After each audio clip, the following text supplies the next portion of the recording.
lead the way. Portugal, the same amount of points. Luxembourg in third. Azerbaijan and the Republic of Ireland at the bottom of the table. So it's Azerbaijan and Serbia to come on Tuesday. Luxembourg play host to Portugal. Didier Domi alongside me tonight. One place to start. Was it over the line? For me, it was over the line. Yes. Yep. It was over the line. It's really close, but we don't have the goal-line technology, by the way, which is a very good technology. It tells you straight away. Unfortunately for Cristiano, but you know, as, with our eyes, I can see the things that the ball is over the line, I think. And I can understand the frustration of Cristiano, because as he's moving after the ball, you know, he's straight on the line, so he can see clearly that it's over. So I can understand him. Well, here's the angle. Here it is. Here we go. It's over. It's over. We might get a clearer angle here. Yep.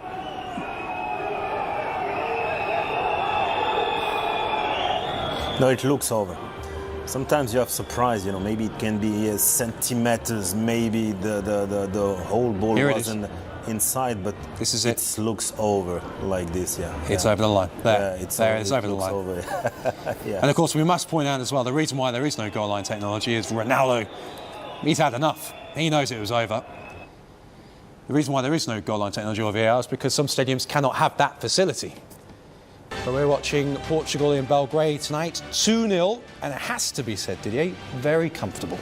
Yeah, very comfortable. Sometimes you don't need too much chances, as we've seen in Holland, but 2 or 3, you know, and you need good deliveries, of course, you know, and that's why, you know, in the last third, you know, the technical abilities and of Bernardo Silva is always important, and of course, you know, you need good runs and in the box, and you've got those two, you know, him and Diogo Jota, and very, very efficient today, you know, they exploit the spaces that they have. They're not creative a lot, but still, you know, very accurate and precise in the last. So that's what they need, and it's a comfortable win at the moment. Yeah. Yeah. Well, you see, Fernando Santos made the call. He's brought Diogo Jota in. He's been out for 3 months. He's just recently returned from injury, and it's his 2 goals that separate the 2 sides.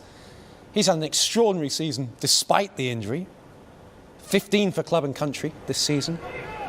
Yeah, and that's and look at the movement. He knows exactly where to. Just one step, you know, back, and then he knows it's gonna arrive in the second post, and he just sense everything in the box. And he's a winger, but he's got the instinct of a number 9. You know, he knows exactly all the time where the ball's gonna end, and that's a really good quality that's got in the box. Brilliant ball there from Bernardo Silva. Milenkovic, I mean, we'll see him for the second goal as well, has not been able to get hold of him all night. Of course, you know, you have to be really tight in the box, you know. The nearer you go in the box, the closest you have to go to the opponent, and he wasn't, you know. But he's in front of him. Did he even jump? All he had to do was jump. No, he had to jump, but fortunately, you know, he didn't, and the run of Diogo Jota was perfect for that. I know, we give the credit for the delivery. And the commentator there was saying it was perhaps an own goal.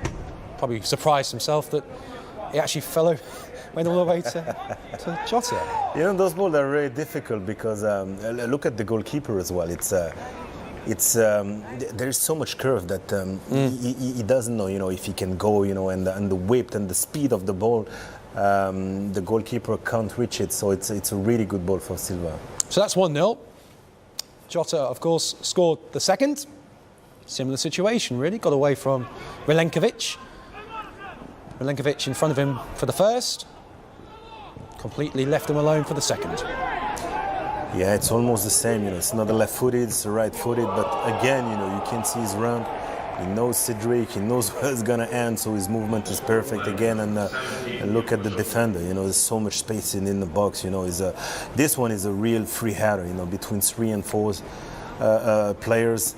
At that level, you know, they're going to punish you, Portugal. So, yeah, they should defend a little bit better, Serbia. And it's totally their fault on this one.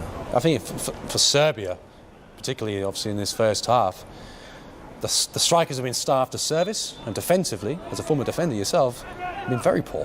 No, very poor, because you can see there's too much space between the defender, the duels. They're not here, they're not tough, they're not aggressive, they don't talk to each other, as well as no communication. You can see there's no leader as well. You know, you can see there's no line, there's no with the centre half, no communication between centre half and centre mid. So who's going to cover who? So yeah, because there wasn't too much people in the box when you see Portugal. You know, the first one, Cristiano was out, Bernardo Silva was out, it was just Bruno Fernandes and Jota, and all of a sudden, you know, it's the Portuguese all the time will get the ball first. So yeah, they defended really bad, the Serbian, at the moment. I mean, I don't think Anthony Lopez, the Portugal goalkeeper, was tested in that first half. He was soon tested in that second half, though, because I don't know what Stojkovic said at half-time, but it certainly worked. A couple of changes, as you said. And Serbia right back in it, seconds after the whistle. You know, that was those runs, you know, we were talking about, you know, Radonjic. No defender like to run toward his goal, and that's why he's done all the second half. You know, as soon as they get the ball, you know, he just run down the channel and he gets some balls, and you have to have the quality, the deliveries. And as I was saying to you, you see, you know, Mitrovic, he's a beast in the box, and Fonte should have played the ball. You know, he's standing still and asking for the foul, and this is no foul. It's just a proper duels, and you have to fight for it. Look, he's looking for he's standing still, so that's a goal, yeah. Yeah. Serbia's all-time leading goal scorer, 39 goals, and it wasn't long until it was 2-2 in the hour. This one is a gem of a counter-attack, Aaron. Sorry, it's you know what we want is to play as vertical as you can, you know, and just to get out of the pressure really quickly and to play one touch when you can. And that's why Tadic done for Radonjic. Again, another run, just the penetration, and of course, you know, the finishing is everybody's late, and yes, look, get out of the pressure. Just 1-2 touch. This one is the key one, just to put in trouble the defense, and yeah, the dribble and the run again. You know, I saw, you know, Cancelo was in trouble a lot. You know, we've seen him. You know, he had to defend. He doesn't like to defend towards his goal. It's yeah, and he has a client, because we know Radonjic, he played in France, in Marseille. You know, when he wants on this day, he's really good with his feet and with his runs. And yeah, Cancelo yeah, had a lot of problem on his left side today. Yeah, so 2-2, you kind of felt that Serbia could actually win it, but then they were reduced to 10 men, and Milenkovic's night ended early. But was it a red card for you, did you? I don't think so. When you see it from above like this, on this angle, you know, and Danilo on the floor, you could feel maybe it was a red card. But when I see on a close angle, on this one, I didn't see this one. I think maybe... Well, the ref's in a great position, isn't he? I mean... Yeah, maybe he took his ankle. So, yeah, it might be a straight red card. I saw this one. I didn't see the one before. He might have took his ankle. So, I mean, when you look back at what we saw earlier as well, that Latvia incident, when he went right down the back of his ankle, and then he got a yellow card for that on his Achilles, yeah. Yeah, he's coming with full power as well. You know, he's strong, and... No, I think, you know, maybe he took his ankle, yeah. So that's, it should be a red card. Behind his other leg. Contact, yeah. So that was one talking point. The big talking point that all the back pages will be talking about, and no doubt we'll be having statements from UEFA and FIFA about this, was this moment here. Now, we must stress, of course, there's no goal line technology, no VAR used in these qualifiers. Portugal have scored a goal tonight that hasn't stood.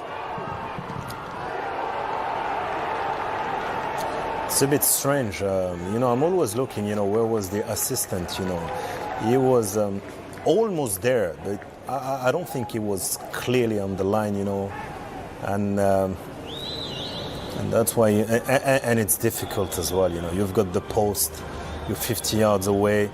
Of course, you know, with Stevie and Cristiano Ronaldo is closer, so he can see that is inside, and I think it's inside. Yeah, it's over. that. Yeah, it's over. That's it's over. No problem. Yeah, that's over. So, but for the referees, you know, with the pose, with everything, you know, you should see that. But you cannot blame the officials because again, it goes back to the point. You only have one take.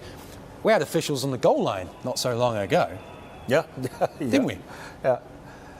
Yeah, so today no goal line technology with no assistant, you know, next to the goal. So yeah, it can happen sometimes. You know, it's the last minute, is away, is very far, and you know, in 1 second, you know, sometimes you cannot see. It's really tight, you know, from far. So, but yeah, from TV you can see. You know, I think, you know, it's over the line, and it was a goal for Portugal, even though they conceded a lot of chances, even though people they will say no, they don't deserve on the second half. A game, you know, they scored 2. They had this beautiful, you know, deliveries for Cristiano, so it was over, and they should have won. Yeah. Yeah.